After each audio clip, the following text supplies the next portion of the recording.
Hello everyone, welcome on this channel UPSC express. जैसा कि पिछली क्लास में हम लोग पढ़ रहे थे, क्या पढ़ रहे थे? हम लोग पढ़ रहे थे भारतीय रिजर्व बैंक। ठीक है, तो पिछली क्लास में हमने देखा भारतीय रिजर्व बैंक के कुछ कार्य। ठीक है, हमने देखे कि किस तरह के आरबीआई के कार्य होते हैं। एक तो हमने देखा केंद्रीय बैंक के रूप में कार्य, और दूसरा क्या देखा था? विकासात्मक रूप में कार्य। ठीक है, और इसी के साथ साथ हमने इस चैप्टर का सबसे इंपॉर्टेंट टॉपिक को भी स्टार्ट किया था, और वो क्या था? वो था मॉनेटरी पॉलिसी। क्या था वो? Monetary policy. हिंदी में उसको हम क्या कह रहे हैं? हिंदी में उसको कह रहे हैं मौद्रिक नीति। ठीक है, तो हमने जैसा कि कल स्टार्ट किया था मौद्रिक नीति, और मौद्रिक नीति में हमने पढ़ा था कि मौद्रिक नीति क्या है। दरअसल उसको हमने समझा था, एक एग्जाम्पल के माध्यम से भी हमने उसको समझा था, और उसकी परिभाषा को भी समझा था। तो क्या है उसकी परिभाषा? मॉनेटरी पॉलिसी की दरअसल हम कैसे कह रहे हैं? क्या है मौद्रिक नीति? दरअसल अगर हम मौद्रिक नीति पर बात करें तो मौद्रिक नीति जो संबंधित है वो मुद्रा के प्रवाह से संबंधित है। ठीक है, जो किसी भी देश के केंद्रीय बैंक द्वारा मुद्रा के प्रवाह को नियंत्रित करने के लिए जो नीति अपनाई जाती है, दरअसल उसे ही हम क्या कहते हैं? मौद्रिक नीति। या हम कहें कि हमने कल कहा था कि अगर हमें एक लाइन में इसको परिभाषित करना हो तो हम किस तरह से कह सकते हैं? जैसे मुद्रा को प्रवाह को हम क्या बोलते हैं? मुद्रा के प्रवाह को तरलता, लिक्विडिटी। ठीक है, नियंत्रित करने के लिए एक अच्छा शब्द हम यूज कर सकते हैं, वो है क्या? समायोजन। तो अगर हम इस तरह से कहें कि तरलता समायोजन के लिए अपनाई जाने वाली नीति को भी हम क्या कहते हैं? मौद्रिक नीति। या इस तरह से किसी भी देश के केंद्रीय बैंक द्वारा तरलता समायोजन के लिए अपनाई जाने वाली नीति को हम मौद्रिक नीति कहते हैं। ठीक है, तो कल ये सारी चीजें हम लोगों ने क्या की थी? पढ़ी थी। तो आज हम बढ़ते हैं अपने नेक्स्ट टॉपिक की ओर और देख लेते हैं हम कि आज हम क्या पढ़ने वाले हैं। ठीक है, तो उसके लिए हम लोग अपनी नेक्स्ट स्लाइड ओपन किए लेते हैं। हम लोग क्या पढ़ने वाले हैं? दरअसल आज हम लोग पढ़ने वाले हैं मॉनेटरी पॉलिसी के कुछ टूल्स। क्या पढ़ने वाले हैं? मॉनेटरी पॉलिसी के टूल्स, जिसके तहत आरबीआई क्या करता है, जो केंद्रीय रिजर्व बैंक है वो क्या करता है? मुद्रा के प्रवाह को नियंत्रित करता है। आज हम जानेंगे कि जो आरबीआई है वो मुद्रा के प्रवाह को किस किस तरह से क्या करता है? नियंत्रित करता है। ठीक है, तो खैर जैसा कि कल हम लोग बात कर रहे थे, जैसा कि हमने कल देखा था कि जो आरबीआई है, कौन है? आरबीआई। आरबीआई क्या करता है? बैंकों को ऋण प्रदान करता है। बैंकों को ऋण कौन प्रदान करता है? बैंकों को जो लोन है वो कौन देता है? आरबीआई।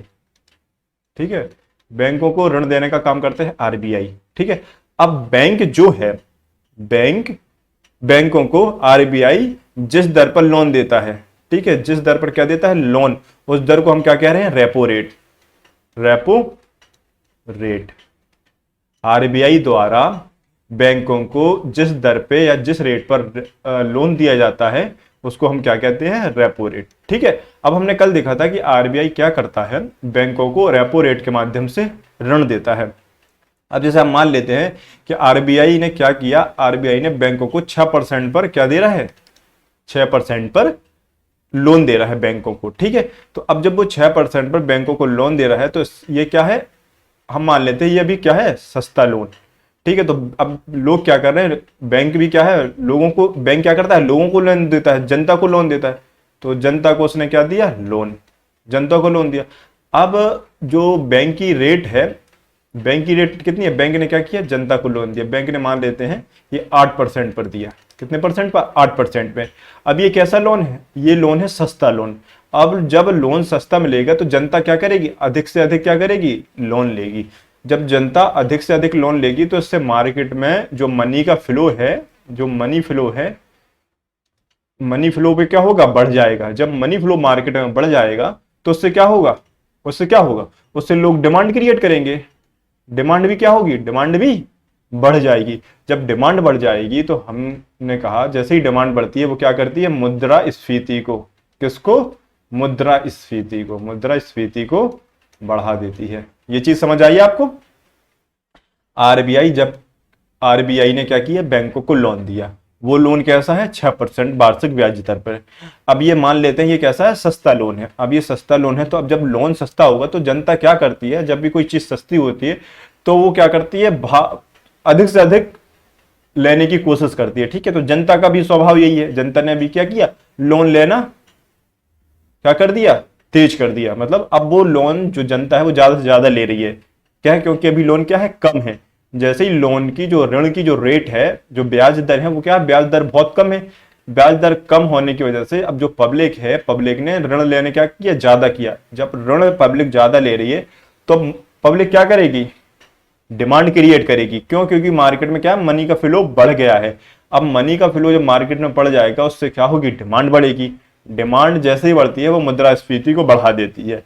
ये मैं आपको कल की क्लास में, पिछली क्लास में आपको अच्छे से समझा चुका हूं कि किस तरह से डिमांड जो है वो मुद्रास्फीति को बढ़ा देती है। अगर आपको नहीं समझ आया हो तो आप याद कीजिए वो वाला एग्जाम्पल जिसमें मैंने कहा था, जब स्कूल कॉलेज में मैं एक बात कर रहा था कि कोई एक हूर की परी है, ऐसा मैंने कोई एग्जाम्पल दिया था ना, कि उसकी डिमांड बहुत ज्यादा है। जब उसकी डिमांड बहुत ज्यादा है तो क्या वो है, उसके भाव बढ़ जाते हैं। भाव को ही हम कीमत कहते हैं ना। तो दरअसल उसके भाव क्या क्यों बढ़ गए? क्योंकि उसकी डिमांड ज्यादा है। अगर जिस चीज की भी डिमांड ज्यादा होगी, उसके क्या होंगे, ऑटोमेटिकली भाव बढ़ जाएंगे। ठीक है ना। तो डिमांड बढ़ने से क्या होती है, मुद्रास्फीति भी बढ़ जाती है। ठीक है। तो आपको ये चीज समझ आ गई होगी कि जैसे डिमांड बढ़ेगी तो क्या होगा, मुद्रास्फीति बढ़ जाएगी। और एक हम लोग एग्जांपल देख लेते हैं। जैसे हम लोग मान लेते हैं, अब क्या किया आरबीआई ने जो लोन है वो लोन क्या कर दिया, महंगा कर दिया।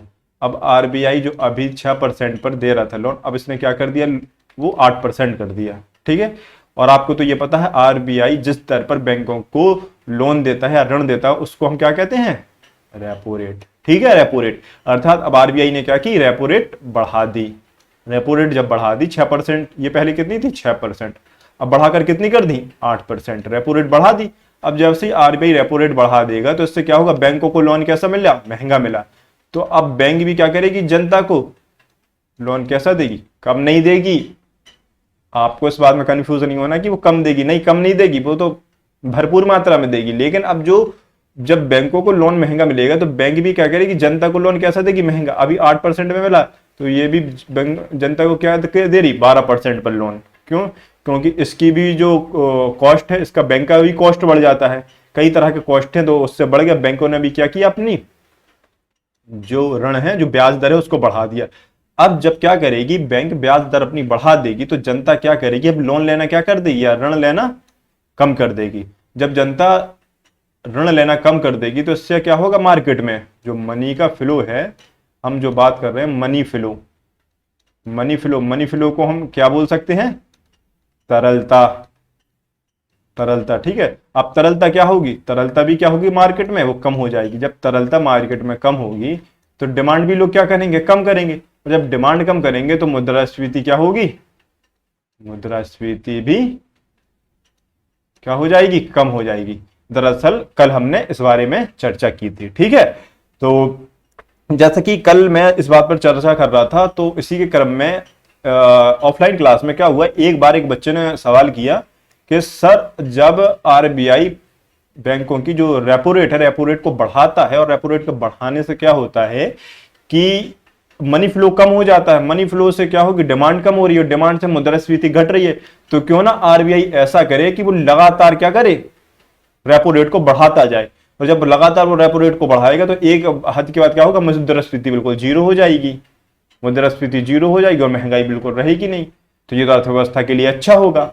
तो दरअसल ऐसा तो हम लोग समझ लेते हैं कि अगर जब आरबीआई रेपो रेट को अगर हमेशा बढ़ाए तो उसका क्या प्रभाव पड़ेगा। ठीक है। जैसे हम लोग देख लेते हैं, जैसे मान लो ये है आरबीआई। ठीक है। अब एक सवाल उठता है कि आरबीआई हमेशा क्या करे, जैसे जो रेपो रेट है उसको बढ़ाए। मान लेते हैं अभी जो 8% थी, अब उसने जो रेट है, रेपो रेट, उसने बढ़ा कितनी कर दी, 10% कर दी। अब इससे क्या हुआ, अब आप देखोगे बैंक ने भी क्या किया, अपनी रेट बढ़ा दी। अभी 10 थी तो उसने कितनी कर दी, बैंक ने बढ़ा के 14%। ऋण जो ब्याज दर है बैंकों ने भी क्या कर दी, महंगी कर दी। अब आप देख रहे होगे, आपने जब पिछली या थर्ड क्लास में आपने पढ़ा था आय का चक्रीय प्रवाह।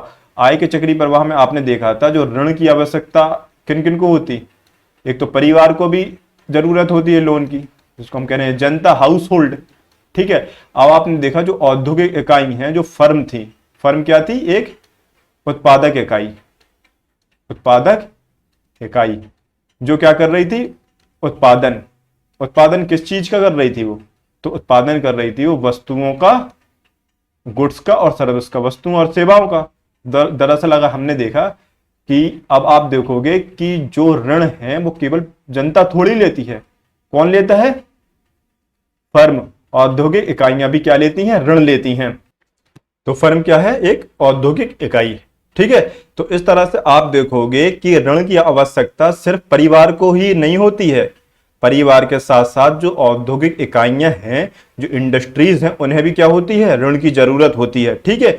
तो हम मान लेते हैं कि आरबीआई ने क्या किया, अब जो रेपो रेट है, रेपो रेट को बढ़ाकर कितना कर दिया? 10%। जब आरबीआई ने रेपो रेट को बढ़ा दिया तो बैंक भी क्या करेगी? अपनी ब्याज दरों को बढ़ा देगी। तो हमने मान लिया कि उसने बढ़ाकर कितना कर दिया? 14%। ठीक है।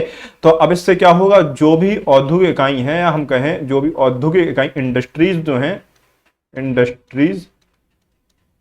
इंडस्ट्री, उनको भी अब लोन कैसा मिलेगा? महंगा मिलेगा।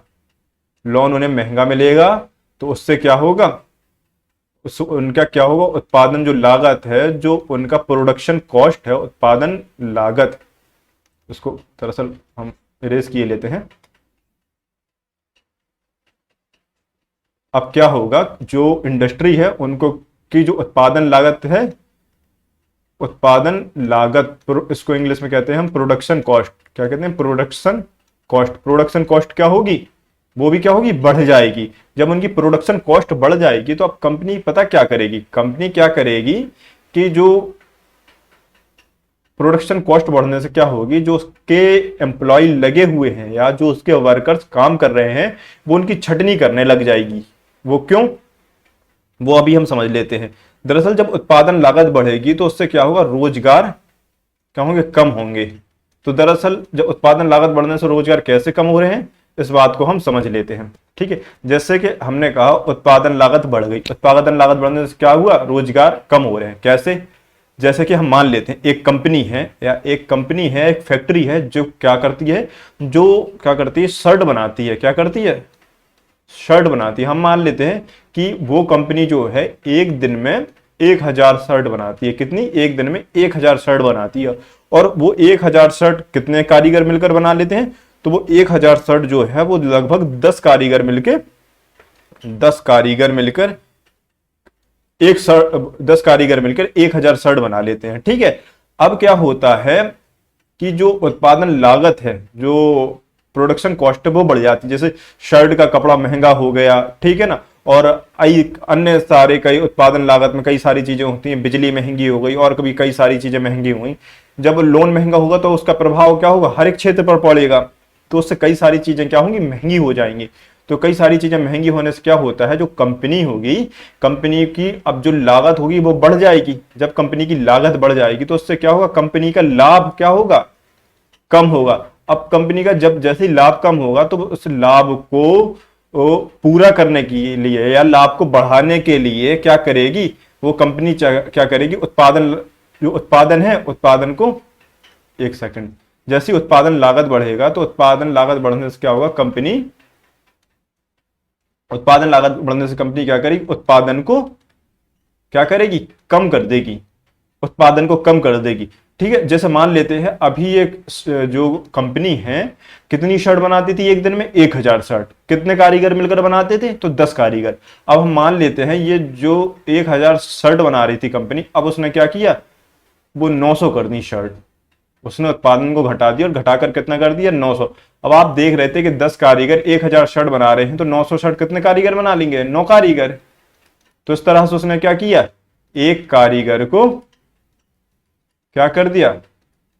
उसका रोजगार समाप्त कर दिया। क्या कर दिया? उसका रोजगार समाप्त कर दिया। उससे कहा भाई साहब देखो अब बहुत ज्यादा हमें क्या हो रहा है? लाभ हो नहीं रहा है, कंपनी घाटे में चल रही है, कंपनी को लाभ हो नहीं रहा है, इसलिए हमें बहुत ज्यादा कारीगरों की आवश्यकता है नहीं। तो आप ऐसा करिए, आप छुट्टी लीजिए और घर में बैठिए, जब भी हमें आपकी जरूरत पड़ेगी तो हम आपको क्या करेंगे? बुला लेंगे। इस तरह से कंपनी क्या करती है? जो अभी औद्योगिक इकाई है या जो भी औद्योगिक इकाई है वो क्या करती है? रोजगार को कम करना स्टार्ट कर देती है। इस तरह से केवल एक ही कंपनी या एक ही औद्योगिक इकाई ऐसा नहीं करी, लाखों और करोड़ों औद्योगिक इकाइयां बड़े पैमाने पर ऐसा करती हैं। जब वो बड़े पैमाने पर ऐसा करती हैं तो इससे क्या होता है, इससे क्या होगा, जो रोजगार है वो क्या होंगे, रोजगार कम होने लगेंगे। क्या होने लगेंगे, रोजगार क्या होने लगेंगे, रोजगार कम होने लगेंगे। जैसे जैसे रोजगार कम होंगे वैसे वैसे क्या होगा, जो लोगों की जो आय है, आय भी लोगों की क्या होने लगेगी, कम होने लगेगी। जब लोगों की आय कम होने लगेगी तो हम कह सकते हैं कि जो आर्थिक समृद्धि दर है, क्या है, आर्थिक समृद्धि दर, आर्थिक समृद्धि जो दर है वो देश की कैसी होने लगेगी, घटने लगेगी। देश की आर्थिक समृद्धि दर घटने लगेगी। हम कहें कि जो देश की ग्रोथ है, जो ग्रोथ रेट है, ग्रोथ रेट क्या हो रही है, घटने लगी है। देश की ग्रोथ रेट क्या होने लगी, घटने लगी। तो अब आप देखोगे, अगर जो जैसे कि अभी एक बच्चे ने सवाल किया था कि सर अगर जब रेपो रेट बढ़ाने से क्या हो रहा है कि मुद्रास्फीति कंट्रोल हो रही है, तो क्यों ना आरबीआई लगातार रेपो रेट को बढ़ाता जाए, उससे क्या होगा, मुद्रास्फीति नियंत्रित होगी। लेकिन हमने कहा था कि हम इसे समझते हैं, जैसा कि हमने इसमें समझा क्या होता है कि केवल एकमात्र क्या है, केवल एकमात्र संस्था जनता ही नहीं है जो क्या कर रही है, ऋण ले रही है। इंडस्ट्री भी क्या करती है, ऋण लेती है। जब इंडस्ट्री भी ऋण लेती हैं तो उन्हें भी अब ऋण क्या हो रहा, उन्हें ऋण क्या में ऐसा मिल रहा, महंगा। ऋण कैसे उन्हें मिल रहा, महंगा।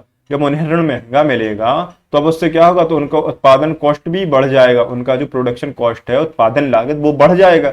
जब वो बढ़ जाएगा तो वो क्या करेंगे, अपने लाभ की पूर्ति करने के लिए उत्पादन को कम कर देंगे। जब उत्पादन कम करेंगे तो वो क्या करेंगे, रोजगार भी उससे क्या होंगे, रोजगार कम होने लगेंगे। जब रोजगार कम होंगे तो उससे क्या होगी, आय घटने लगेगी लोगों की।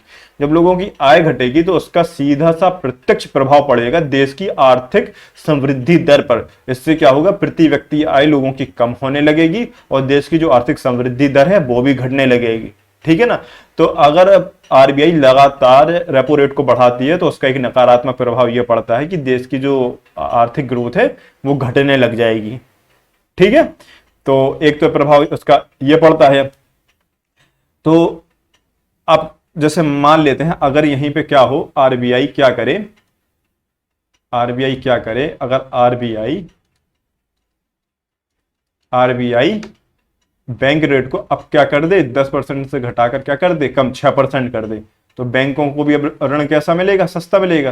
तो इंडस्ट्री को भी, जो इंडस्ट्री है, जो अभी औद्योगिक इकाई है, उनको भी लोन कैसा मिलेगा, सस्ता मिलेगा। जब उन्हें लोन सस्ता मिलेगा तो अब उन्हें लोन कैसा मिलेगा, सस्ता मिलेगा। तो सस्ता मिलेगा, जब उन्हें लोन सस्ता मिलेगा, मान लेते हैं 6% है तो उसने क्या किया, 8% पर देने का किया। अब उन्हें लोन क्या सस्ता मिलने लगा, लोन कैसा मिलने लगा, कम, मतलब कम ब्याज दर पर मिलने लगा, सस्ता मिलने लगा। तो अब इन्होंने क्या किया, अपनी उत्पादन लागत, इनकी क्या हुई, उत्पादन लागत पहले की अपेक्षा, जो उत्पादन लागत पहले जितनी थी उसकी अपेक्षा कैसी होगी, घट गई। जब इनकी उत्पादन लागत घट गई तो उत्पादन लागत घटने का परिणाम क्या हुआ, इन्होंने कहा उत्पादन लागत हमारी घट गई, अब हमें उत्पादन लागत घटने से क्या हो रहा है, अपने लाभ अधिक हो रहा है। जब उन्हें लाभ अधिक हो रहा है तो कंपनी उस लाभ को बढ़ाने के लिए क्या करती है, अब कंपनी चाहती है कि हमारा उत्पादन क्या हो, और अधिक हो। तो वो और अधिक लाभ कमाने के उद्देश्य से उत्पादन भी क्या करती है, बढ़ा देती है। जैसे कि वो उत्पादन बढ़ाती है, जैसे हमने कहा था कि उसमें एक कंपनी क्या करती, 1000 शर्ट बनाती, उसके लिए 10 कारीगरों की आवश्यकता थी। अब क्या हुआ, उसको लाभ ज्यादा होने लगा, अब उसकी 1000 जो शर्ट थी, अब 1000 शर्ट की बढ़ के क्या हो गई, 1200 शर्ट की डिमांड हो गई। तो अब कंपनी ने क्या किया, 1200 शर्ट उसे बना के देना है, तो कंपनी ने क्या किया, अब कंपनी को 2 कारीगर और रखने पड़ेंगे, 2 कारीगर क्या करने पड़ेंगे, और रखने पड़ेंगे ना। तो अब इससे क्या होगा, इससे रोजगार भी क्या होंगे, उत्पादन जैसे ही बढ़ेगा, उत्पादन बढ़ने से क्या होगा, रोजगार भी का सृजन होगा, रोजगार बढ़ने लगेंगे। जब रोजगार बढ़ेंगे तो लोगों की आय क्या होगी, लोगों की आय बढ़ेगी। जब लोगों की आय बढ़ेगी तो हम ऐसा कह सकते हैं कि प्रति व्यक्ति आय लोगों की बढ़ रही है। अर्थात जो देश की आर्थिक समृद्धि दर है, जो इकोनॉमिकल ग्रोथ है, देश की आर्थिक समृद्धि दर, वो क्या होने लगेगी, बढ़ने लगेगी। आर्थिक समृद्धि दर बढ़ने लगेगी। ठीक है ना। तो आरबीआई, तो अब आपको समझ में आया कि आरबीआई जो है वो रेपो रेट को कभी कभी घटाता भी है और कभी कभी बढ़ाता है, जब उसे ऐसा लगता है कि जो बाजार है, बाजार में जो तरलता है वो बहुत ज्यादा बढ़ रही है, तरलता बहुत ज्यादा बढ़ रही है। तरलता बढ़ने का परिणाम ये हो रहा है कि डिमांड बढ़ रही है। डिमांड बढ़ने से अब महंगाई अपने एक स्तर से, एक अपने औसत स्तर से अधिक की तरफ जाने लगी है, या महंगाई बहुत ज्यादा होने लगी है, ठीक, उच्चतम स्तर पर जाने लगी। तब उस मुद्रास्फीति को, उस इन्फ्लेशन को कम करने के लिए आरबीआई रेपो रेट को कम कर देता है, ठीक है। और जब वो रेपो रेट को कम करता है तो जब वो देखता है कि क्या हो रहा है कि आर्थिक जो समृद्धि दर है वो घटने लगी है, तो क्या करता है, वो रेपो रेट को स्फीति कम कर, जब आरबीआई को मुद्रास्फीति कम करना है तो अब वो रेपो रेट क्या करेगा, रेपो रेट बढ़ा देगा। रेपो रेट जब बढ़ा देगा तो उससे क्या होगा, मनी फ्लो बढ़ जाएगा। मनी का फ्लो क्या होगा, मनी का फ्लो घट जाएगा, सॉरी, जब मनी का फ्लो घट जाएगा तो उससे डिमांड घट जाएगी, डिमांड घटेगी तो मुद्रास्फीति भी घट जाएगी। अब लेकिन वो देखता है कि इससे क्या हो रहा है कि उसका प्रभाव पड़ रहा है आर्थिक समृद्धि दर पर, तो देखा कि मुद्रास्फीति तो कंट्रोल में है, लेकिन अब क्या होने लगा, आर्थिक समृद्धि दर घटने लगी, तो अब वो क्या करेगा, रेपो रेट को कम कर देगा, ब्याज दरों में कटौती कर देगा। ब्याज दरों में कटौती होगी तो जो भी औद्योगिक इकाइयां उन्हें क्या होगा, अब उन्हें लोन सस्ता मिलेगा, उससे उनकी उत्पादन लागत कम हो जाएगी और उत्पादन बढ़ेगा, रोजगार बढ़ेगा, परिणाम स्वरूप आय में वृद्धि होगी लोगों की, और देश की आर्थिक समृद्धि दर पर इसका सकारात्मक प्रभाव पड़ेगा। देश की जो इकोनॉमिक ग्रोथ है वो क्या होने लगेगी, बढ़ने लगेगी। तो खैर ये सारी चीजें आपको समझ आ गई होगी कि किस तरह से रेपो रेट, अब आपको एक चीज इसमें समझ आई होगी, एक चीज आपको, क्या चीज इसमें समझ आई होगी, इस पूरे एग्जाम्पल को समझने का सब एक उद्देश्य ये था। वो उद्देश्य क्या था, इस पूरे एग्जाम्पल को दरअसल समझने का एक उद्देश्य था, उसको समझने का एक उद्देश्य ये था कि जब रेपो रेट क्या होती है, जब रेपो रेट बढ़ती है, जब रेपो रेट बढ़ती है तो तरलता क्या होती है, तरलता अर्थात मुद्रा का प्रभाव बाजार में क्या होने लगता है, कम होने लगता है। और जब रेपो रेट आरबीआई कम करता है तो उससे क्या होती है, बाजार में तरलता क्या होती है, बढ़ जाती है, ठीक है। ये चीज आप नोट कर लेना, ठीक है। दरअसल हमें यही समझना था, इसी को समझने के क्रम में हमने ये सारा पूरा एग्जाम्पल देखा। जैसे ही रेपो रेट बढ़ेगी तो तरलता कम हो जाएगी। इस तरह के स्टेटमेंट यूपीएससी में आपको आराम से देखने को मिल जाएंगे। अगर रेपो रेट बढ़ने का, जब भी आरबीआई क्या करेगा, रेपो रेट को बढ़ाएगा तो उसका क्या प्रभाव होगा बाजार में, ठीक है। इस तरह के कई क्वेश्चन आएंगे, तो आपको ये पूरा कॉन्सेप्ट क्लियर हो गया होगा, मैं ऐसा मान के चलता हूं, ठीक है। ठीक है, तो अब आपको ये सारी चीज समझ आ गई होगी कि रेपो रेट बढ़ने से किस तरह से बाजार में जो तरलता है वो कम होने लगती है, और रेपो रेट घटने से क्या होने लगती है, तरलता बढ़ने लगती है। ये चीज आपको समझ आ गई होगी। अब हम लोग पढ़ लेते हैं आरबीआई के जो मौद्रिक नीति के उद्देश्य, ठीक है। हम लोग देख लेते हैं मौद्रिक नीति के उद्देश्य क्या देखने वाले हैं। अब हम लोग देखने वाले हैं मौद्रिक नीति के उद्देश्य। दरअसल मौद्रिक नीति के उद्देश्य हम चाहें तो हमें यहीं से हम देखकर मौद्रिक नीति के उद्देश्य क्या कर सकते हैं, पढ़ सकते हैं, ठीक है। तो दरअसल आप मौद्रिक नीति के उद्देश्यों पर जैसे कि मैं बात कर रहा था, तो मौद्रिक नीति के क्या परिणाम हो सकते हैं, ठीक है। तो आप देखोगे जो मौद्रिक नीति है वो अर्थव्यवस्था में तरलता को क्या कर रही है, नियंत्रित कर रही है। तो एक तो आप मौद्रिक नीति के उद्देश्यों में ये चीज लिख सकते हैं, तो एक तो आप मौद्रिक नीति के उद्देश्यों में एक चीज ये लिख सकते हैं, क्या लिख सकते हैं, जैसे कि हम हेडिंग डाल लेते हैं मौद्रिक नीति के उद्देश्य, ठीक है। क्या हेडिंग है हमारी, मौद्रिक नीति के उद्देश्य।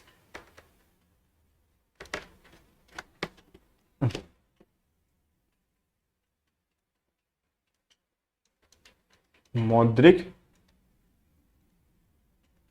नीति के उद्देश्य,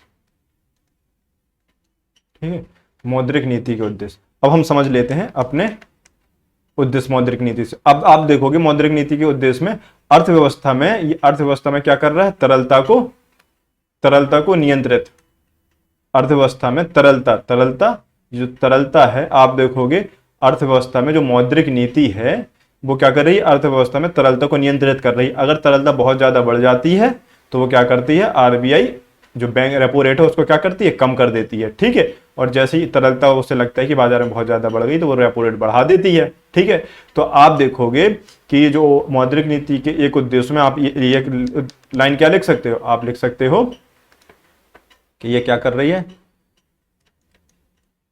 अर्थव्यवस्था में, किसमें, अर्थव्यवस्था में तरलता को नियंत्रित करना। एक उद्देश्य क्या है मौद्रिक नीति का, अर्थव्यवस्था में तरलता को नियंत्रित करना। अब हम दूसरा उद्देश्य देख लेते हैं। दरअसल अर्थव्यवस्था में ये जो है तरलता को तो नियंत्रित करती ही करती है, साथ में ये क्या कर रही है, मुद्रास्फीति को भी नियंत्रित कर रही है।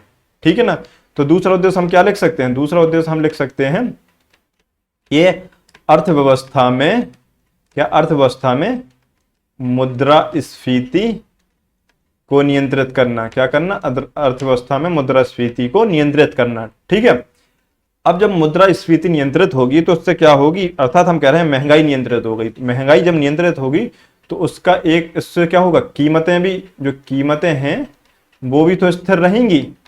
आप देखोगे कीमतें क्या होंगी, कीमतें स्थिर रहेंगी। जब कीमतें स्थिर रहेंगी तो उससे क्या होगा, आर्थिक जो संतुलन है, आर्थिक संतुलन बना रहेगा। जो आर्थिक संतुलन है वो भी क्या होगा, बना रहेगा।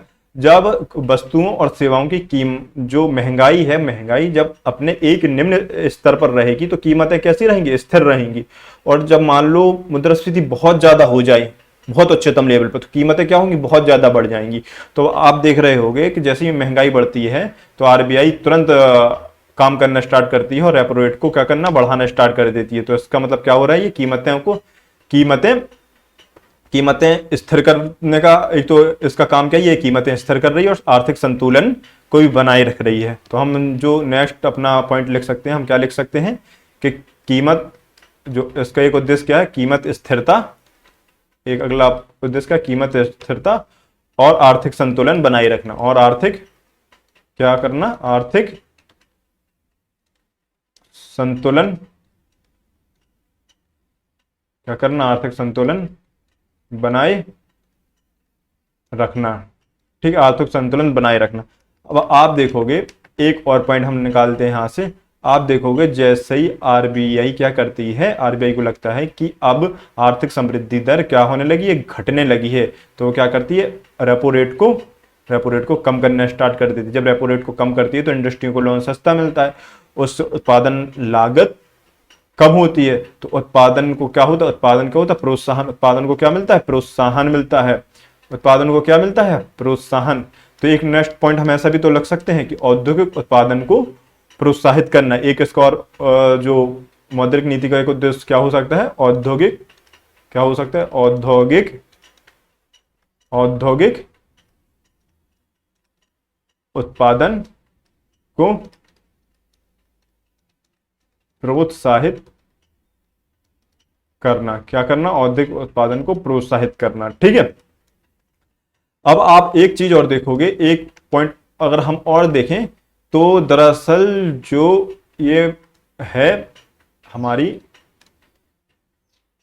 मौद्रिक नीति, वो क्या कर रही है, जैसी जब उसको लगता है कि मुद्रास्फीति बढ़ रही है तो वो क्या करती है, रेपो रेट को बढ़ा देती है। मुद्रास्फीति जब बढ़ रही है तो रेपो रेट को बढ़ा देती है। जैसी रेपो रेट बढ़ती है तरलता बाजार में कम होती है और मुद्रास्फीति नियंत्रित हो जाती है। ठीक है, और जब उसे लगता है कि आर्थिक समृद्धि दर, जो आर्थिक समृद्धि दर है वो घटने लगी है, क्या होने लगी, आर्थिक समृद्धि दर घटने लगी है, तो अब वो क्या करती है, रेपो रेट को कम करने लग जाती, ताकि अब क्या हो, बाजार में तरलता बढ़ जाए और जो इंडस्ट्री उन्हें लोन क्या मिले, कम मिले। तो आप देखोगे जो आरबीआई है वो मौद्रिक नीति के तहत क्या कर रही है, मुद्रास्फीति दर और आर्थिक समृद्धि दर के मध्य सामंजस्य या हम कहें तालमेल स्थापित कर रही है। ठीक है, तो हम नेक्स्ट पॉइंट क्या लिख सकते हैं, तो हम नेक्स्ट पॉइंट लिख सकते हैं ना यहाँ पे कि जो मौद्रिक नीति के एक उद्देश्य में हम ये लिख सकते हैं कि ये मुद्रास्फीति दर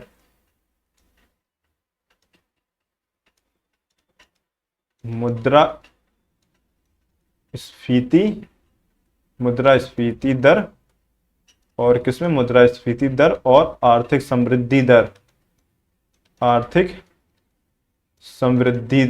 किसमें, आर्थिक समृद्धि दर के मध्य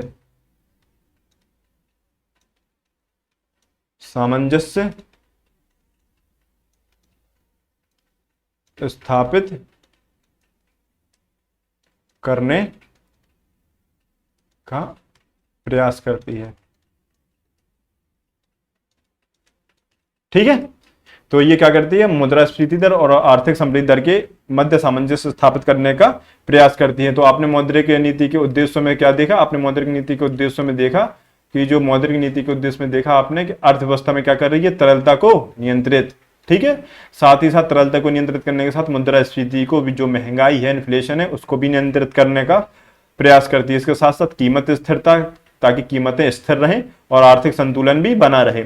ठीक है, इसके साथ साथ ही औद्योगिक उत्पादन है, उत्पादन को क्या करती है, प्रोत्साहित करती है। जब औद्योगिक उत्पादन प्रोत्साहित होगा तो एक पॉइंट हम और लिख सकते हैं, क्या लिख सकते हैं कि जो रोजगार है, रोजगार को प्रोत्साहित करने में सहायक है। ठीक है ना, रोजगार को प्रोत्साहित करती है। या और एक चीज लिख सकते हैं कि उत्पादन बढ़ाने में भी क्या हो सकती है, सहायक हो सकती है। आप अगर चाहें तो आप अपने खुद का एग्जाम्पल बना के कई सारे पॉइंट ना उद्देश्य लिख सकते हैं। अगर कभी मेंस में आ गया ना, अब आपको ये सारे पॉइंट ना रटना नहीं पड़ेंगे।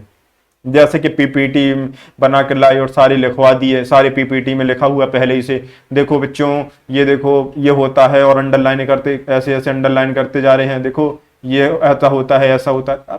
वो सारी चीजें उसमें लिखी ही हैं, तुमने उसको सारी चीजों को पढ़ के फिर समझा दिया, क्या समझ आया, कोई चीज समझ आई क्या? दरअसल वो पढ़ने का तरीका नहीं, वो तो रटवाना हो गया। और यूपीएससी में जो सिलेक्शन है वो इसीलिए कम हो रहा है, जो सिलेक्शन है हिंदी मीडियम का रिजल्ट वो इसीलिए घट रहा है, क्योंकि हमारा जो ज्यादातर फोकस रहता है वो समझने पर नहीं होता, रटने पर। अब हम क्या कर रहे हैं, जैसे हमने यूट्यूब में खोला, कई सारे लोग हैं, खैर मुझे तो वो पढ़ाना बिल्कुल भी पसंद नहीं कि आपने पीपीटी लगाया और पढ़ा दिया और वही आपने पढ़ाना स्टार्ट कर दिया, आपने अपने व्यूज और अपने व्यूज बढ़ाने के चक्कर में, और आपने दरअसल अपनी सीधा साधा मैं कहूँ अपनी जेब भरने के चक्कर में आपने बच्चों के करियर से क्या करने, खिलवाड़ करने स्टार्ट कर देते। हो ही रहा वैसे, जो कॉन्सेप्ट है वो क्लियर कर हो ही नहीं रहे। मैंने कई सारे लोगों को ऐसा देखा, खैर कुछ लोग तो बहुत अच्छा हैं जो कॉन्सेप्ट को क्लियर करते हैं, लेकिन कई सारे लोगों को मैंने ऐसा देखा कि उन्होंने सीधा सीधा लिखा और सीधा सीधा उसी को क्या किया, अंडरलाइन करते हुए समझाने लगे। खैर मैं फिर से आपसे कहता हूँ, आपको उन सारी चीजों से बचना है और आपको कोशिश करना है कि हम कॉन्सेप्ट ज्यादा से ज्यादा समझ सकें। अगर ऐसा नहीं करोगे आप तो उसका परिणाम यही होगा, हिंदी मीडियम का जो रिजल्ट पहले गिर रहा था वो आज भी गिरेगा। ठीक है ना, हिंदी मीडियम के बारे में दरअसल एक बात कही जाती है, जब भी उसका रिजल्ट आता है तो उसका रिजल्ट हमेशा सन 2013 के बाद से देखें तो हमेशा क्या है, निराशाजनक है। तो उसके बारे में दरअसल मुझे एक शेर याद आता है, वो शेर ये है कि अब आसमां जलती हुई जमी पर नहीं आने वाला, अब आसमां जलती हुई जमी पर नहीं आने वाला, अब यहां कोई और पैगंबर नहीं आने वाला। प्यास कहती है चलो रेत निचोड़ी जाए, प्यास कहती है चलो रेत निचोड़ी जाए, अपने हिस्से में समंदर नहीं आने वाला, अपने हिस्से में समंदर नहीं आने वाला। तो दोस्तों मैं आप लोगों से यही कहना चाहूंगा कि आप लोग कोशिश करिए कि आपके कॉन्सेप्ट क्लियर हों, क्योंकि यूपीएससी में फैक्चुअल क्वेश्चन नहीं पूछे जाते हैं, वो कॉन्सेप्ट बेस्ड क्वेश्चन पूछता है।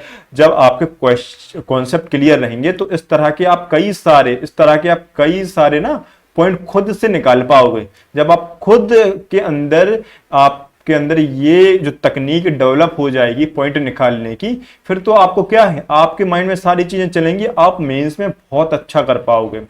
और जब मेंस रुकता है तब तकलीफ बहुत ही ज्यादा होती है। ठीक है ना, मैं बार बार आपसे कहता हूं, प्रीलिम्स जैसे ही निकलेगा आपको और आपका मेंस अगर रुक गया तब आपको तकलीफ प्रीलिम्स के ना निकलने से ज्यादा मेंस के रुकने की होगी।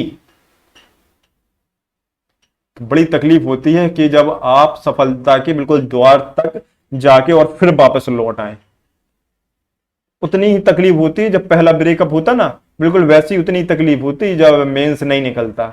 जैसे पहले ब्रेकअप में कितनी तकलीफ होती, वैसी तकलीफ होती जब मेंस नहीं निकलता। जैसा मतलब वो वही बात है, जिसको हम जीत चुके थे उसी से हार गए।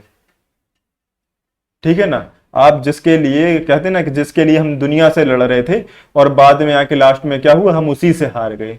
तो कितनी तकलीफ होती जब आप जीते हुए शख्स को हार जाते हो। ठीक है ना। तो खैर फिर बिल्कुल वैसे ही तकलीफ इसमें होती है कि जब आपको लगता है कि बिल्कुल भाई प्रीलिम्स निकल गया, मेंस की तैयारी अच्छी हुई, लेकिन मेंस में क्या होता है, आपके जो मेंस में क्वेश्चन आ जाता है वो आता जाता है कॉन्सेप्ट बेस्ड। अब आपको कॉन्सेप्ट पता ही नहीं, आपने क्या किया, रट्टाफिकेशन स्टार्ट किया, प्रीलिम्स तो आपका निकल जाता है जैसे तैसे करके, अब आपको परेशानी आ जाती है मेंस में। तो खैर आपको उन सारी चीज़ों से बचना है, आपको कोशिश करना है कि जो आपके कॉन्सेप्ट है वो ज़्यादा से ज़्यादा क्लियर हो। जब आपके कॉन्सेप्ट क्लियर होंगे तब आपके निकलने की जो दर है वो बढ़ेगी।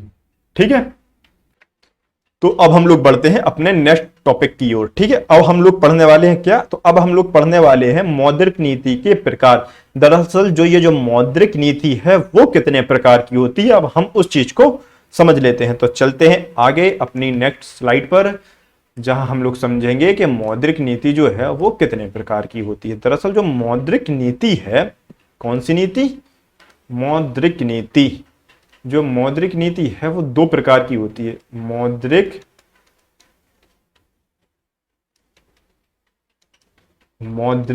नीति, मौद्रिक नीति को इंग्लिश में क्या कहते हैं बच्चों, मॉनेटरी पॉलिसी।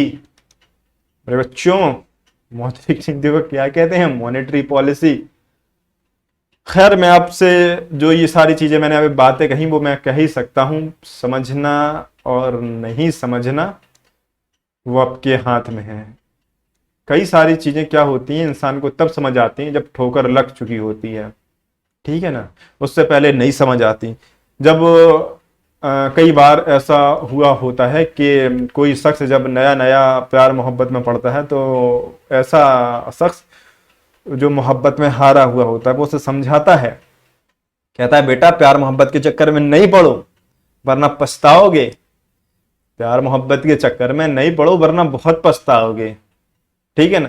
तब क्या होता है, वो लड़का जो नया नया प्यार मोहब्बत में पड़ा हुआ होता है तो उससे तो लगता है सब कुछ हरा हरा, ये दुनिया बहुत खूबसूरत है, तुम नहीं तो कुछ नहीं, तुम्हारे सिवा कुछ नहीं, मैं आंखें बंद करूं तो चेहरा तुम्हारा, आंखें खोलूं तो चेहरा तुम्हारा, उठूं तो चेहरा तुम्हारा, जागूं सोऊं तो चेहरा तुम्हारा होना चाहिए ना।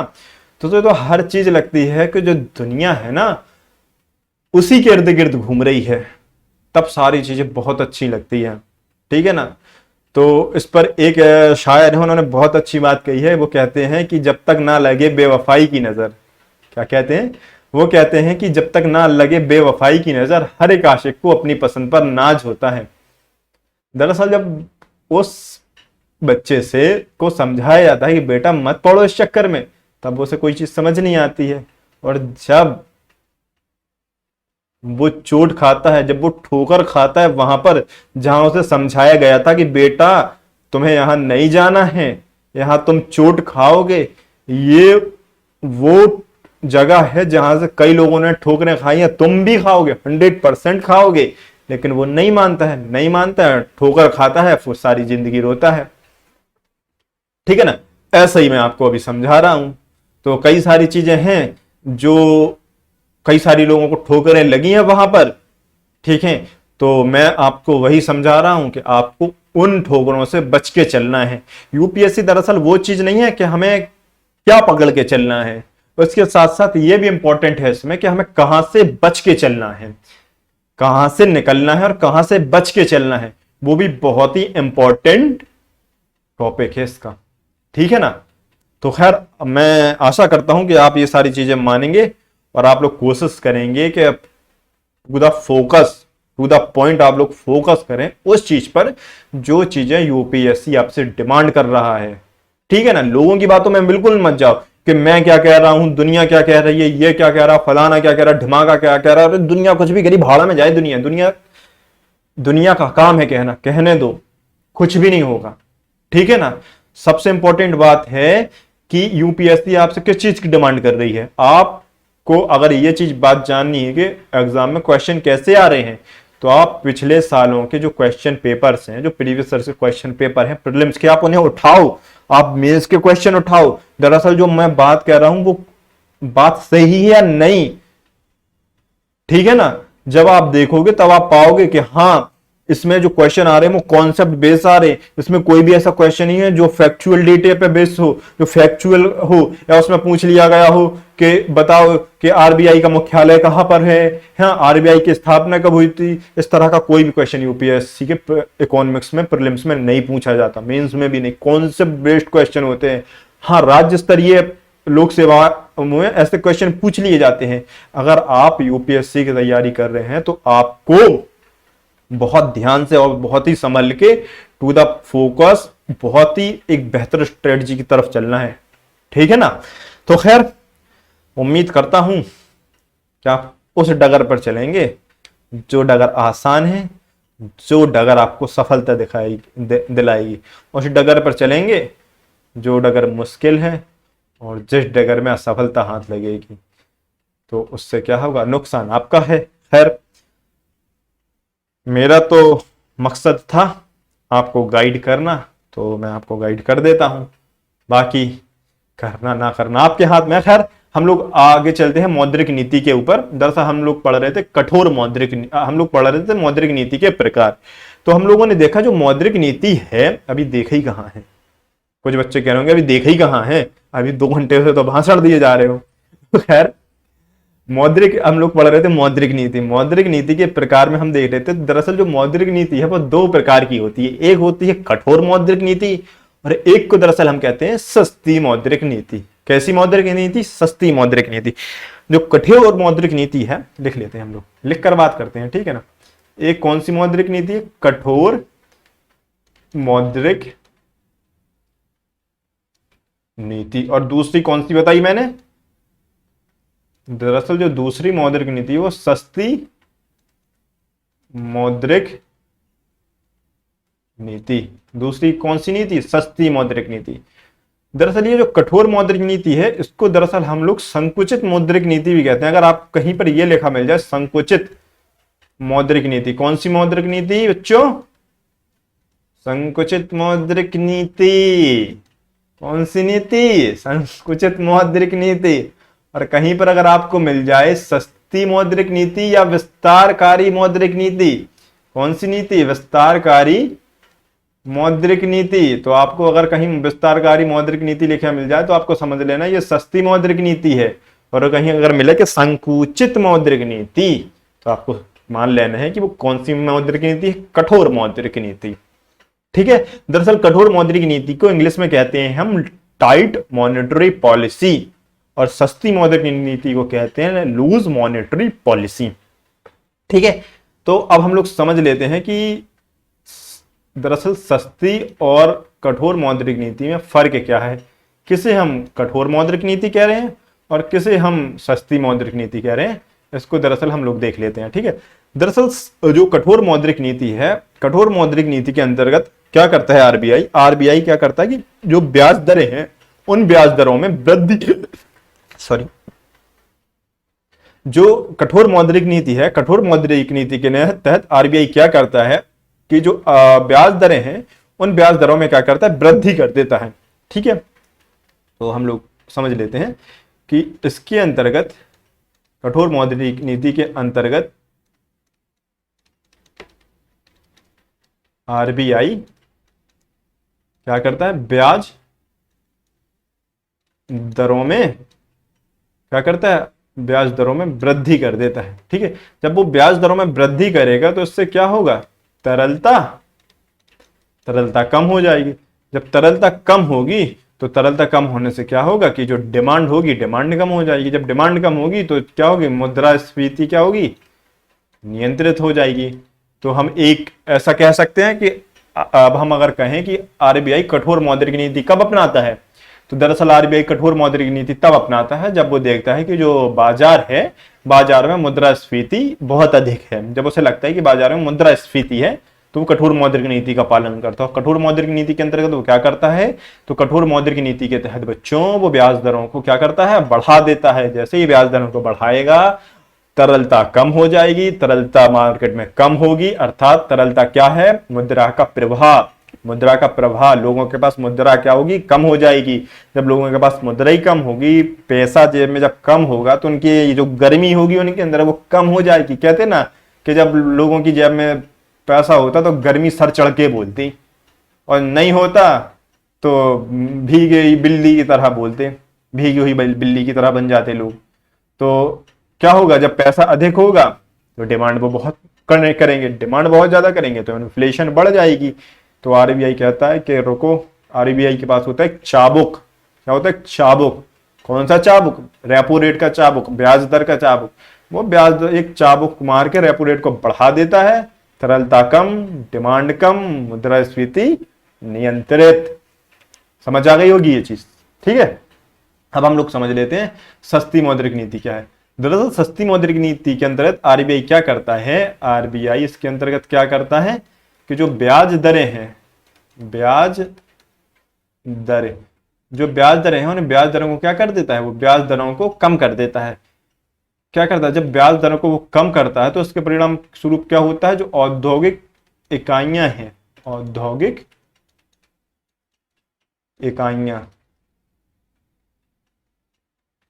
जो औद्योगिक इकाइयां हैं, जो इन्हें जो ऋण है, इन्हें जो मिलने वाला ऋण है वो कैसा मिलने लगता है, सस्ता, सस्ता ऋण मिलने लगता है। तो अब ये क्या करते हैं, ऋण सस्ता मिलता है तो ये क्या करते हैं, ऋण क्या करते हैं, हम लेना ज्यादा कर देते हैं। जब ये ऋण ज्यादा लेंगे तो इससे क्या होगा, इनका उत्पादन जो लागत है, जो इनकी उत्पादन लागत क्या होगी, कम हो जाएगी, उत्पादन लागत इनकी कम हो जाएगी। तो ये लोग क्या करेंगे, जो उत्पादक इकाइयां उत्पादन अपना क्या करेंगे, ये अपना उत्पादन को बढ़ा देंगे, ठीक है ना। ये अपना उत्पादन बढ़ा देंगे, जैसे इनका उत्पादन बढ़ेगा तो उससे जो ग्रोथ रेट है, जो देश की जो ग्रोथ रेट है वो भी क्या होगी, बढ़ने लगेगी, ठीक है। तो अब हम कहें कि जो आरबीआई जो है वो विस्तारकारी मौद्रिक नीति या सस्ती मौद्रिक नीति कब अपनाता है। तो दरअसल आरबीआई सस्ती मौद्रिक नीति हो या विस्तारकारी मौद्रिक नीति हो, वो इन नीतियों का पालन तब करता है जब वो देखता है कि देश की जो आर्थिक समृद्धि दर है वो घटने लगी है या घट रही है, ठीक है, ये चीज। अब दरअसल हम इसको एक एग्जाम्पल से और समझ लेते हैं कुछ चीज को। क्या होता है, कठोर मौद्रिक नीति का उत्पादन पर विपरीत प्रभाव पड़ता है इसका, और सस्ती मौद्रिक नीति का मुद्रास्फीति पर कुछ विपरीत प्रभाव पड़ता है। वो दरअसल हम एक एग्जाम्पल से क्या करते हैं, समझ लेते हैं। तो अब हम लोग देख लेते हैं कि एक एग्जाम्पल से समझ लेते हैं कि किस तरह से कठोर मौद्रिक नीति का आर्थिक समृद्धि दर पर विपरीत प्रभाव पड़ता है और सस्ती मौद्रिक नीति का मुद्रास्फीति पर क्या पड़ता है, विपरीत प्रभाव। ये दोनों चीजें हम समझ लेते हैं, ठीक है, एक एग्जाम्पल से। जैसे कि मिली है,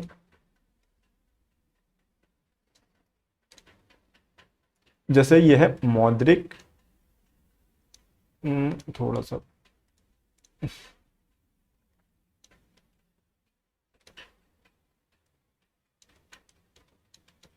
मौद्रिक नीति क्या है, ये मौद्रिक नीति, इंग्लिश में हम इसको क्या कहते हैं, मॉनेटरी पॉलिसी, ठीक है।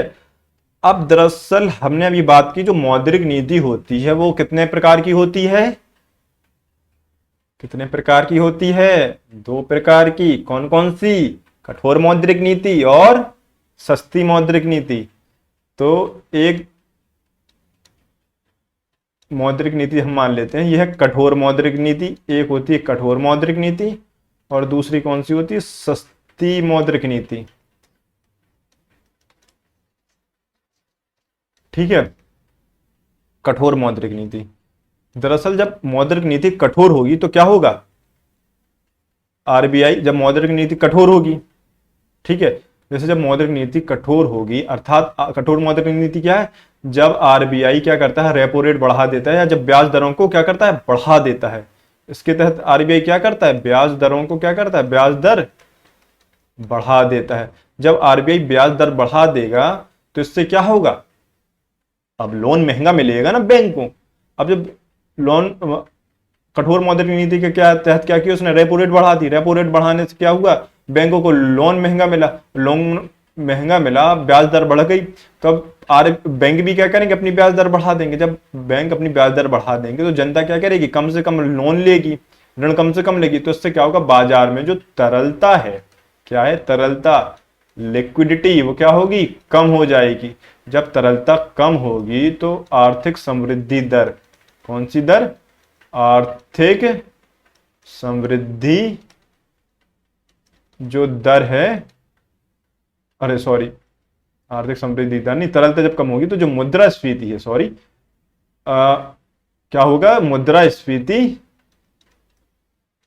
मुद्रास्फीति क्या होगी, मुद्रास्फीति भी क्या होगी, कम हो जाएगी। ठीक है, ये चीज आपको समझ आ गई। खैर 1 घंटे से तो अभी यही समझा रहे हैं कि जब कठोर मौद्रिक नीति होगी तो ब्याज दरें क्या होंगी, अधिक होंगी, और जब ब्याज दरें अधिक होंगी तो लोग ऋण क्या लेंगे, कम से कम लेंगे, तो उससे बाजार में तरलता कम होगी, तो इससे मुद्रास्फीति क्या होगी, कम हो जाएगी।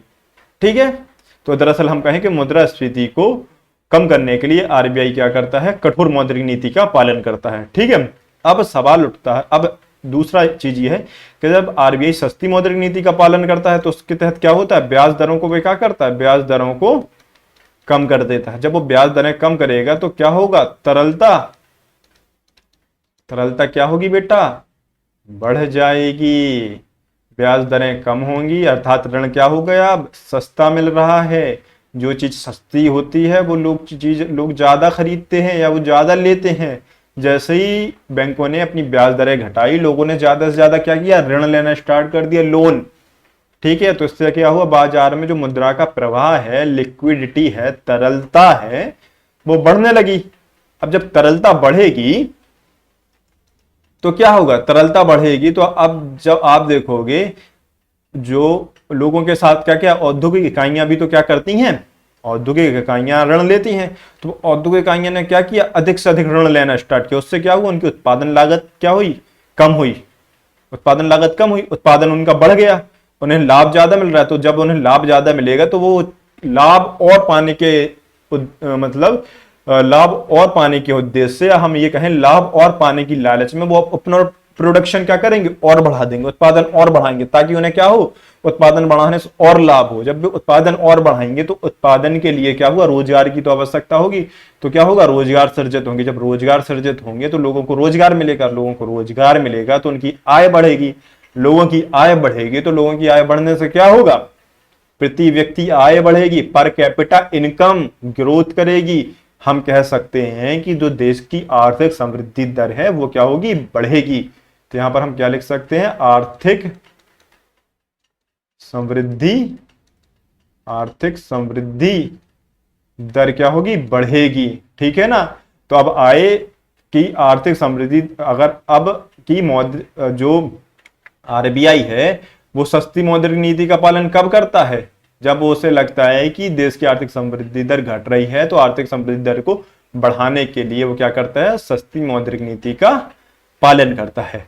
अब दरअसल हम लोगों को समझना है, क्या समझना है, अब दरअसल हम लोग देख रहे थे कि जो आरबीआई है मौद्रिक नीति, जब कठोर मौद्रिक नीति और सस्ती मौद्रिक नीति अपनाता है तो इस कठोर मौद्रिक नीति का आर्थिक समृद्धि दर पर, किसका, आर्थिक समृद्धि दर पर विपरीत प्रभाव पड़ता है। क्या प्रभाव पड़ता है वो हम देख लेते हैं कि जब आरबीआई कठोर मौद्रिक नीति अपनाता है, कठोर मौद्रिक नीति से क्या होगा, ब्याज दरें महंगी हो जाएंगी। जब ब्याज दर महंगी होगी तो उससे क्या होगा, अब जो लोन मिल रहा था जनता को, लोन क्या मिलेगा, जनता को भी लोन महंगा मिलेगा। जनता के साथ साथ जो औद्योगिक इकाइयां हैं उनको भी लोन महंगा मिलेगा। औद्योगिक इकाइयां, जैसे ये है औद्योगिक इकाई, पहले हम इसको समझ चुके हैं लेकिन फिर भी मैं आपको एक बार और समझा देता हूं ताकि आपको क्या हो, और क्लियर कर। जो औद्योगिक इकाइयां हैं, क्या है, औद्योगिक इकाइयां, इन्हें लोन कैसा मिलेगा, जो लोन होगा वो महंगा मिलेगा। जब इन्हें लोन महंगा मिलेगा तो ये क्या करेंगे, अपना उत्पादन है, जो उत्पादन लागत इनकी क्या होगी, बढ़ने लगेगी। उत्पादन लागत इनकी बढ़ने लगेगी तो ये क्या करेंगे, उत्पादन अपना क्या करेंगे, कम करना स्टार्ट कर देंगे। जैसे ही उत्पादन कम करेंगे तो रोजगार क्या होंगे, रोजगार कम होने लगेंगे। रोजगार कम होने लगेंगे तो उससे क्या होगी, देश की आय, लोगों की आय कम होगी। जब आय कम होगी तो आय कम होने का प्रभाव क्या पड़ेगा, आर्थिक समृद्धि दर, आर्थिक समृद्धि जो दर है वो क्या होने लगेगी, घटने लगेगी। तो हम अगर कहें कि इसका कठोर मौद्रिक नीति का अर्थव्यवस्था पर क्या प्रभाव पड़ता है, तो कठोर मौद्रिक नीति से जो आर्थिक समृद्धि दर है वो क्या होने लगती है, घटने लगती है। ठीक है, तो ये चीज आपको समझ में आ गई। कठोर मौद्रिक नीति से क्या होता है, जो देश की जो अर्थव्यवस्था है उस अर्थव्यवस्था की जो ग्रोथ है वो कम होने लगती है। तो उसके पीछे का आप कारण समझ गए कि ग्रोथ कम क्यों होने लगी, वही कारण है कि उत्पादन क्या होगा, कम होने लगेगा। ठीक है। अब एक चीज और है, जब आरबीआई सस्ती मौद्रिक नीति का पालन करता है तो उसका विपरीत प्रभाव पड़ता है किस पर? मुद्रास्फीति पर।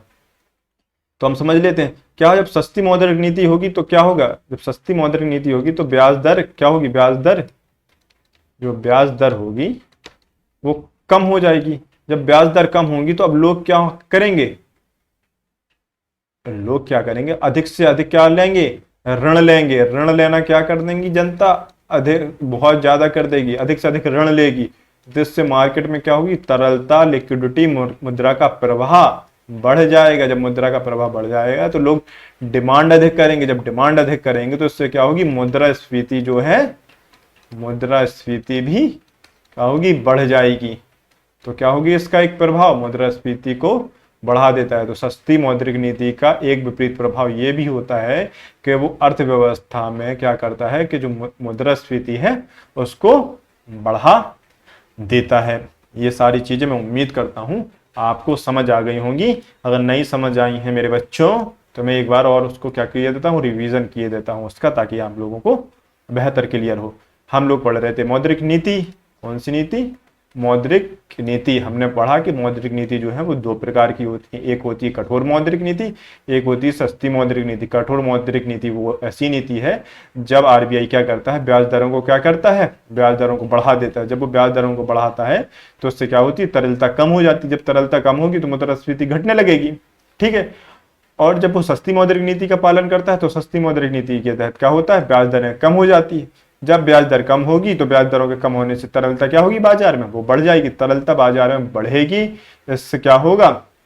जो औद्योगिक इकाइयां हों उन्हें अधिक से अधिक ऋण मिल पाएगा आसानी से, और सस्ता ऋण मिलेगा तो वो क्या करेंगे? अपना उत्पादन बढ़ाएंगे लाभ के उद्देश्य से लिए। तो इससे क्या होगा? आर्थिक समृद्धि दर बढ़ने लगेगी। लेकिन इसका एक विपरीत प्रभाव देखने को ये मिलता है।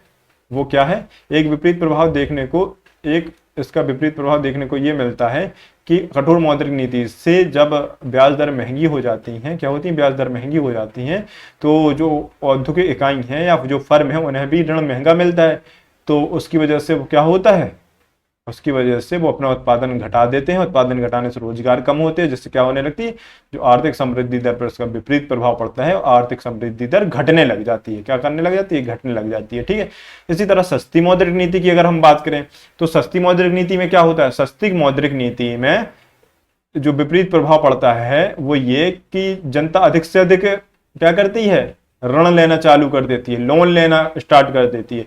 उससे बाजार में तरलता बढ़ जाती है। तरलता बढ़ने से लोग क्या करेंगे? डिमांड क्रिएट करेंगे, और डिमांड क्रिएट करने से मुद्रास्फीति या महंगाई फिर बढ़ने लगती है। तो आप लोगों को समझ आ गया होगा कि कठोर मौद्रिक नीति का विपरीत प्रभाव आर्थिक समृद्धि दर पर क्या होता है, और सस्ती मौद्रिक नीति का विपरीत प्रभाव मुद्रास्फीति पर क्या होता है। ठीक है। तो ये चीजें आपको समझ आ गई होंगी। ठीक है। ठीक है। तो ये सारी चीजें आपको समझ आ गई होंगी। अब हम लोग देख लेते हैं अपना नेक्स्ट टॉपिक कि हमारा नेक्स्ट टॉपिक क्या है। ठीक है। दरअसल अब आप लोग देखोगे तो एक शब्द आया था बीच में। वो शब्द क्या था? उस शब्द का नाम था सरकारी प्रतिभूति या गवर्नमेंट सिक्योरिटीज। तो अब ये गवर्नमेंट सिक्योरिटीज क्या होती हैं उन्हें हम समझ लेते हैं। ठीक है। ये गवर्नमेंट सिक्योरिटी है, जो गवर्नमेंट सिक्योरिटीज हैं वो दरअसल क्या होती हैं वो हम क्या करते हैं? समझ लेते हैं। ठीक है। सरकारी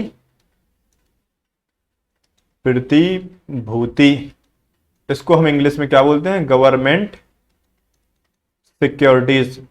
सिक्योरिटीज क्या बोलते हैं? Government security. ठीक है। Government security. अब दरअसल गवर्नमेंट सिक्योरिटी होती क्या है? अब गवर्नमेंट सिक्योरिटी को समझने के पहले सबसे पहली चीज तो हम समझ लेते हैं कि सिक्योरिटी क्या होती है।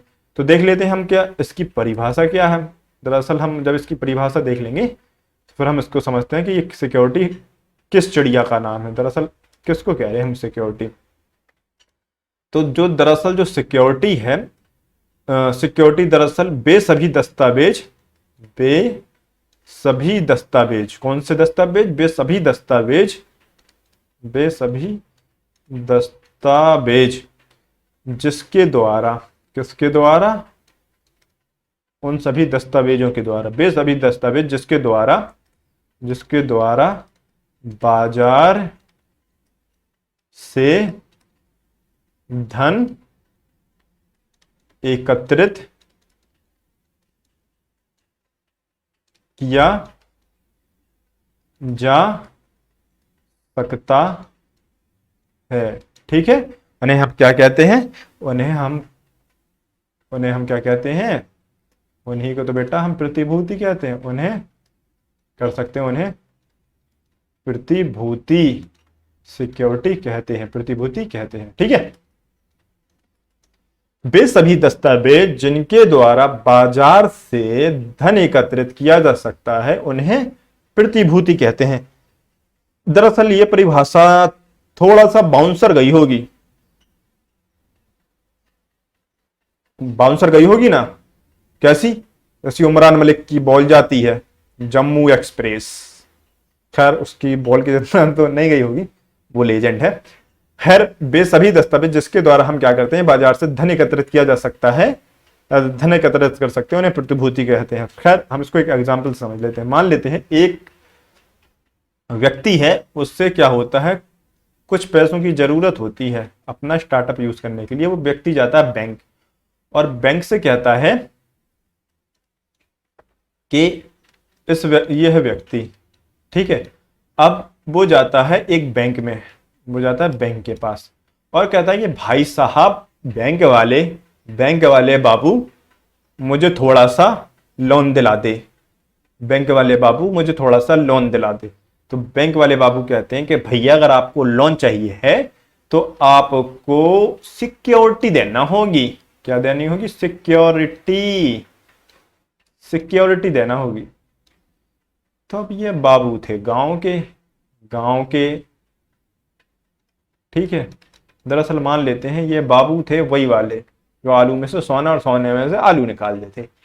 अब ये बाबूजी कहते हैं कि बैंक वाले बाबू ये सिक्योरिटी क्या होती है? मुझे तो सिक्योरिटी के बारे में कोई नॉलेज नहीं, सिक्योरिटी क्या है मुझे कुछ नहीं पता, मुझे तो इतना पता है कि लोन चाहिए।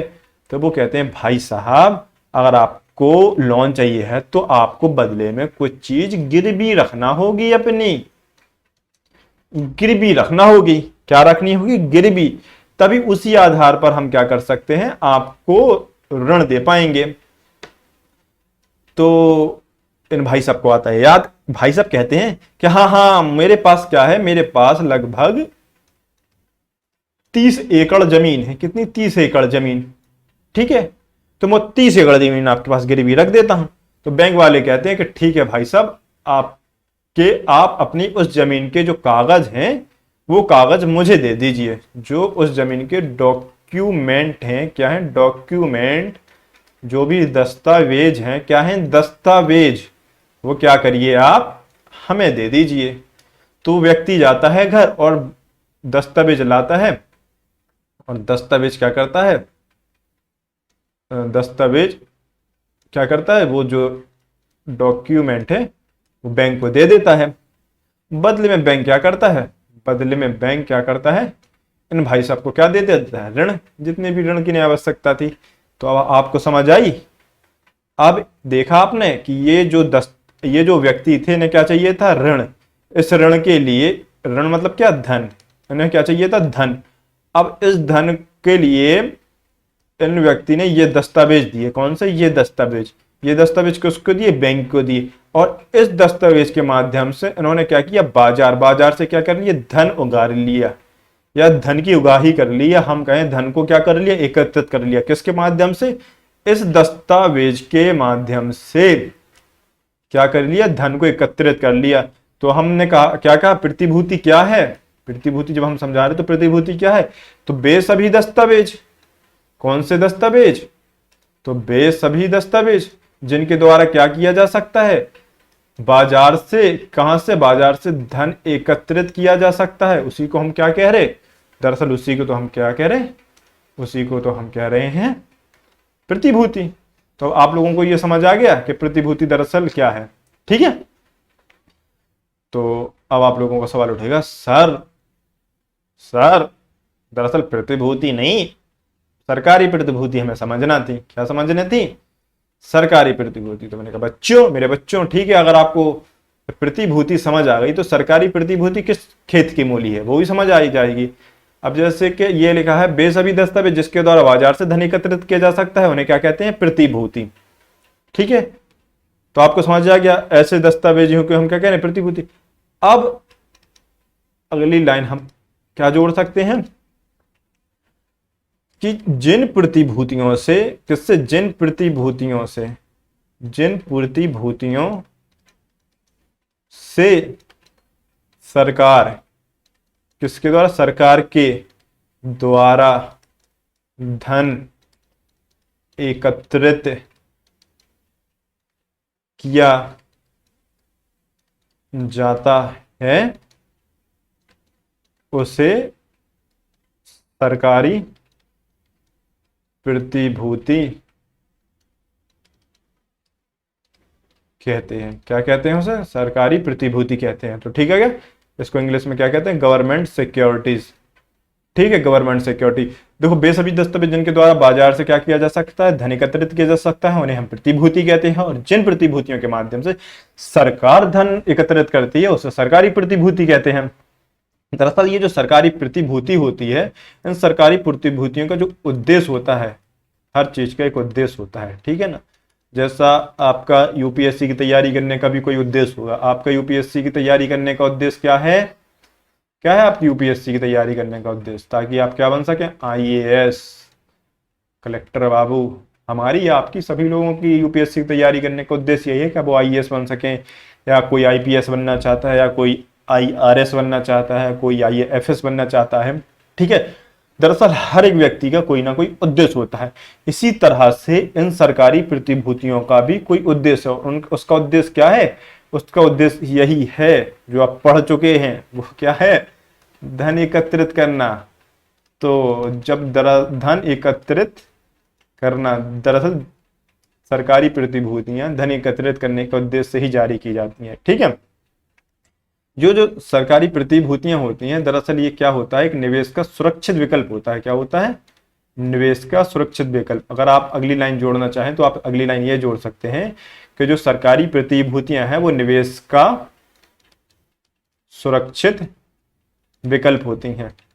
ठीक है, सुरक्षित विकल्प होती हैं। इसको हम एक एग्जाम्पल से और समझ लेते हैं ताकि हमें और अच्छे से क्लियर हो जाए। खैर पहले इसको हम देख लेते हैं। दरअसल जो सरकारी प्रतिभूतियां हैं वो दो तरह की होती हैं। कितने तरह की, दो तरह की सरकारी प्रतिभूतियां हैं, दरअसल वो दो तरह की होती हैं। एक होती है ऋण प्रतिभूति। कौन सी, ऋण प्रतिभूति। इंग्लिश में इसको हम कहते हैं डेट। डेबिट नहीं पढ़ना है इसको, डीबीटी, डेट पढ़ेंगे, डेट। ठीक है, डेट हिंदी में ऐसे लिखते हैं डेट, ये वाला डेट पढ़ना आपको। ठीक है, तो डेट सिक्योरिटी। ठीक है, ऋण प्रतिभूति को क्या बोलते हैं, डेट सिक्योरिटी। एक होती है अंश प्रतिभूति। ठीक है, इसको हम बोलते हैं शेयर सिक्योरिटी। ठीक है, ऋण प्रतिभूति, अंश प्रतिभूति दरअसल कोई नहीं है, आप पहले भी समझ चुके हैं। ऋण प्रतिभूति वही है जैसे जब आप किसी को ऋण दे रहे हैं, बदले में आप कुछ ब्याज लोगे उसके बदले में। ठीक है, ऋण देने का आधार क्या है, ब्याज लोगे, तो उसी को ऋण प्रतिभूति कह रहे हैं। और अंश प्रतिभूति में क्या कर रहे हैं, आप ब्याज नहीं लेके क्या कर रहे हैं, उसका एक शेयर ले रहे हैं। जैसे मान लो उसे कोई बिजनेस उसने स्टार्ट किया, अब बिजनेस में उसको 100 रुपए का लाभ हो रहा है, तो आप कह रहे हैं कि इसके 40% शेयर मुझे दे दो। और तो ठीक है, तो उसके 40% शेयर उसको मिल गए। तो दरअसल उसी को हम क्या कह रहे हैं, शेयर प्रतिभूति या शेयर सिक्योरिटी, अंश प्रतिभूति। ठीक है, अब ये जो मैं कह रहा था कि एक एग्जाम्पल से, खैर ठीक है, मुझे एक एग्जाम्पल से समझाना था कि ये जो गवर्नमेंट सिक्योरिटी है किस तरह से काम करती हैं। ठीक, गवर्नमेंट सिक्योरिटीज दरअसल क्या है, किस तरह से काम करती हैं। आप ये तो समझ लिया कि गवर्नमेंट सिक्योरिटीज क्या है। एक पॉइंट और अगर आप यहाँ जोड़ लो, तो जो गवर्नमेंट सिक्योरिटी है उनकी जो बेचने की जिम्मेदारी होती है वो आरबीआई की होती है। सरकार जो है, सरकार गवर्नमेंट सिक्योरिटी बेचने की जिम्मेदारी आरबीआई को देता है, ठीक है, आरबीआई को देता है। अगर कभी एक इस तरह का कोई स्टेटमेंट आ जाए कि जो गवर्नमेंट सिक्योरिटी बेचने का काम कौन करता है या विक्रय कौन करता है, तो आरबीआई करता है, ठीक है। इस तरह से भी स्टेटमेंट पूछ सकते हैं कि गवर्नमेंट कई स्टेटमेंट हो उसमें और एक स्टेटमेंट ऐसा हो कि जो गवर्नमेंट सिक्योरिटी है वो आरबीआई के द्वारा विक्रय की जाती है, तो आपको वो गलत नहीं करना है, ठीक है, वरना गलत कराओ, बोलो ये तो सरकार जारी करता है तो सरकार ही बेचती होगी, जो जारी करता है वही बेचता होगा, नहीं, ऐसा नहीं है। दरअसल जारी सरकार करती है, लेकिन जो बेचने का काम है वो कौन करता है, आरबीआई करता है, ठीक है। दरअसल हम एक एग्जाम्पल समझ लेते हैं गवर्नमेंट सिक्योरिटी का, तो एक एग्जाम्पल है किसान विकास पत्र। क्या है, इंग्लिश हिंदी में लिख दें हम इसको, किसान विकास पत्र। क्या है, दरअसल ये एक प्रतिभूति है। इसको आप कहां से खरीद सकते हैं, तो इसको आप पोस्ट ऑफिस से खरीद सकते हैं। पोस्ट ऑफिस में जाओ और किसान विकास पत्र खरीद लो। तो अब ये कैसा है, ये कैसे काम करता है, तो दरअसल हम समझा देते हैं। दरअसल हमने कहा ये एक दस्तावेज होता है, तो दस्तावेज कहता है, मान लेते हैं A/4 का, A/4 का कागज होता है ना, A/4 का ऐसा टाइप का समझ लेते हैं, ऐसे ये कागज है, ठीक है। जैसे मान लेते हैं कि ये एक क्या है, एक हमारी किसान विकास पत्र है। इसका नाम क्या है, तो इसका नाम है किसान विकास पत्र, ठीक है। अब ये जो गवर्नमेंट सिक्योरिटी है कौन जारी करता है, सरकार। बेचने का काम करता कौन करता है, आरबीआई, ठीक है, आरबीआई के द्वारा किया जाता है। आप इसको पोस्ट ऑफिस से ले सकते हैं। मान लेते हैं ये 1000 रुपए की है, ये जो गवर्नमेंट सिक्योरिटी है या जो 1000 किसान विकास पत्र है, ये 1000 रुपए का है। अब ये जो किसान विकास पत्र है या जो गवर्नमेंट सिक्योरिटी है, दरअसल ये तो एक किसान विकास पत्र इसका एग्जाम्पल है। इस तरह से कई तरह की गवर्नमेंट सिक्योरिटीज होती हैं, ठीक है, जिसका एक एग्जाम्पल है किसान विकास पत्र, ठीक है। अब ये जो किसान विकास पत्र है, ये जो गवर्नमेंट सिक्योरिटी है, ये बट्टे पर जारी की जाती है। किस पर जारी की जाती है, बट्टे पर जारी की जाती है। बट्टा मतलब समझते हो, बट्टा क्या होता है, बट्टा मेरे बच्चों, बट्टा क्या होता है, दरअसल बट्टा डिस्काउंट को बोलते हैं, डिस्काउंट, ठीक है, डिस्काउंट को बोलते हैं बट्टा, ठीक है, डिस्काउंट, ठीक है, तो डिस्काउंट को बट्टा बोलते हैं। अब ये डिस्काउंट पर जारी की जाती है। जैसे मान लो इसमें अंकित मूल्य कितना है, अंकित मूल्य इसका है कितना, अंकित मूल्य इसका 100 रुपए, 100 रुपए, ठीक है। अब ये जारी कैसे की जाती है, बट्टे पर, अर्थात डिस्काउंट पर। जैसे मान लेते हैं 1000 पर आपको 10% मिल रहा है, 10% बट्टे पर ये जारी की गई, ठीक है। तो अब आपको जब आप इसे खरीदने जाओगे तो ये आपको कितने की मिल जाएगी, ये 900 रुपए की, कितने की, 900 रुपए की। कैसे मिल रही है, डिस्काउंट पे मिल रही, बट्टे पर। आपने कभी किसी मॉल में शॉपिंग करने गए हो, एक के साथ एक फ्री, ऐसा देखा हो, भारी डिस्काउंट, विशाल मेगा मार्ट में भारी डिस्काउंट, C21 मॉल, मल्हार और कई तरह के आपने मॉल में देखा होगा कि भारी डिस्काउंट मिल रहा है, या फ्लिपकार्ट में भारी डिस्काउंट। तो डिस्काउंट तो समझ गया, डिस्काउंट में क्या होती है, चीजें जितना अंकित मूल्य होता है उससे कम में मूल्य पर मिलती हैं। आपने देखा होगा कि जैसे मोबाइल की कीमत, मान लो कोई मोबाइल की कीमत 20,000 रुपए है, तो डिस्काउंट पर मिल रही है, तो डिस्काउंट पर काट के वो कितने की मिल रही है, 18,000 रुपए की, ठीक है, डिस्काउंट में मिल रही है। तो अंकित मूल्य तो उसका कितना है, 20,000 रुपए, लेकिन वो डिस्काउंट पर काट के कितना मिल रही है, 18,000 रुपए की। तो आपको डिस्काउंट समझ आ गया, ठीक। इसी तरह से किसान विकास पत्र है, उसका अंकित मूल्य है 1000 रुपए, लेकिन ये आपको मिल रहा है कितने, 900 रुपए में। क्यों, क्योंकि ये डिस्काउंट पर मिलता है। अब आपने 900 रुपए का खरीद लिया, ठीक है। अब इसमें सरकार कह रही है कि हम आपको इस पे 10% लाभ देंगे। कितना लाभ देंगे, 10% ब्याज, 10% आपको ब्याज देंगे, ठीक है। मान लेते हैं कि ये एक इसका जो मैच्योरिटी पीरियड है, जिसका मैच्योरिटी पीरियड है वो कितना है, 1 वर्ष। 1 वर्ष बाद आपको 10% मिल जाएगा, ठीक है। अब आपने जब ये 900 रुपए की खरीद के लाए थे, अब आप जब 1 वर्ष के बाद जाओगे इसको भुनाने के लिए, ठीक है, तो उसको भुनाने के लिए गए, तो अब आपको कितने रुपए सरकार से मिलेंगे, 1000 रुपए। जितने इसमें अंकित मूल्य था उतने ही आपको मिल जाएंगे। और आपने खरीदी कितने की थी, 900 रुपए की, लेकिन अब आपको मिली कितने की, 1000 रुपए की। आपको कितने का फायदा हो गया, 100 रुपए का, ठीक है, 10% का आपको लाभ हो गया। इस तरह से ये गवर्नमेंट सिक्योरिटीज क्या करती हैं, काम करती हैं, ठीक है। तो ये दरअसल निवेश का एक बेहतर विकल्प होती है, या कहें सुरक्षित, सबसे सुरक्षित विकल्प होती हैं। अगर आपको भी कभी निवेश करना हो कहीं पर, अगर आपको लगता है कि मेरे पास पैसा बहुत है, पैसा बहुत बढ़ रहा है, पैसा तो बहुत है, प्यार नहीं है, तो अगर प्यार को आप गोली मारना हो, पैसे पे अगर आपको निवेश करना हो, कहीं अगर आपको पैसा अपना फंसाना हो, तो आप सबसे जो सुरक्षित उपाय है, आप गोल्ड में तो देखो आप घाटा का खा सकते हो, रखे रखे पैसा सड़ जाएगा सेफ्टी पन्नी में, क्योंकि उसमें एक नैनो चिप लगी है। वो नैनो चिप क्या करेगी, आपका पैसा पकड़वा देगी। जी न्यूज, आज तक में कई में आपने देखा होगा कि उसमें एक नैनो चिप लगी है। खैर ठीक है, तो वो नैनो चिप की खुदा जाने, और वो मीडिया चैनल वाले जाने को लगी भी है कि नहीं लगी।